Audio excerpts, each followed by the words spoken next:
Bonsoir, bienvenue sur France 3 Pays de Corrèze. Ce soir, nous sommes à Saint-Victor pour parler des trésors vivants, les maîtres d'art. Ils sont 124 en France à maîtriser des savoir-faire rares ou d'exception. Parmi eux, un Corrézien, Armand Clavin. Sa spécialité, les toitures en chaume. L'architecte, les trois petits cochons, ont fait sa connaissance tout de suite après l'actualité du jour.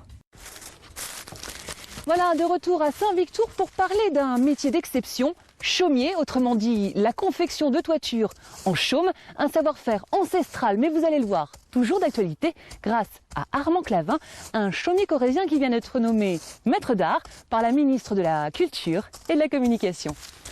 Bonjour Armand. Bonjour Julie. Attention à l'échelle. Hein. Ouais, sinon c'est un peu périlleux, mais par contre, c'est agréable. Hein.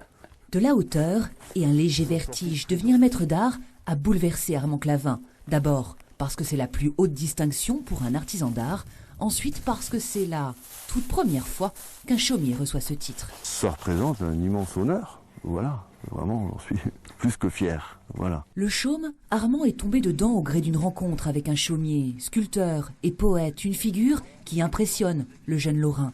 Fasciné par l'homme, il décide de devenir son apprenti. J'ai un CAP de boulanger, j'ai été chauffeur d'autocar, et puis d'un coup j'ai appris ce métier. J'ai appris à travailler une matière noble, et cette matière m'a tout apporté dans la vie. Depuis que je connais cette matière, ça n'a cessé d'aller mieux dans ma vie.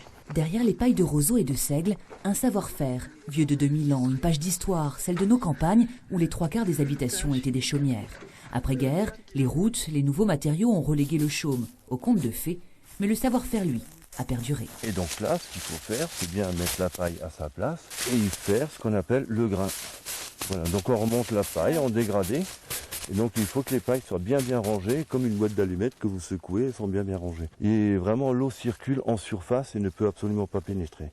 Voilà, j'ai tout compris, c'est normal, parce que l'une des missions du maître d'art, c'est de transmettre son savoir-faire rare et remarquable. Et c'est ce que fait Armand auprès de Cédric, son élève. C'est en répondant à une annonce à NPE que Cédric a découvert le métier de chaumier. Formé sur le toit, Armand lui a tout transmis, ses techniques, sa passion. Comme c'était pas commun, ça me plaisait de raconter à mes proches que je faisais un métier pas commun.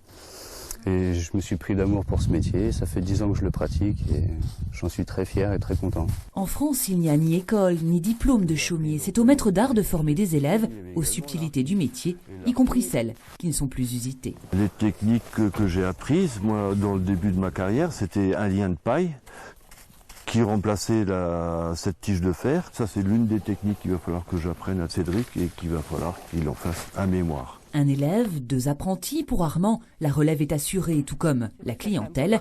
Ici, Marie-Claude, une fidèle, 21 ans sous un toit de chaume. C'est isolant, puis c'est agréable à regarder, puis c'est chaud, enfin c'est bien.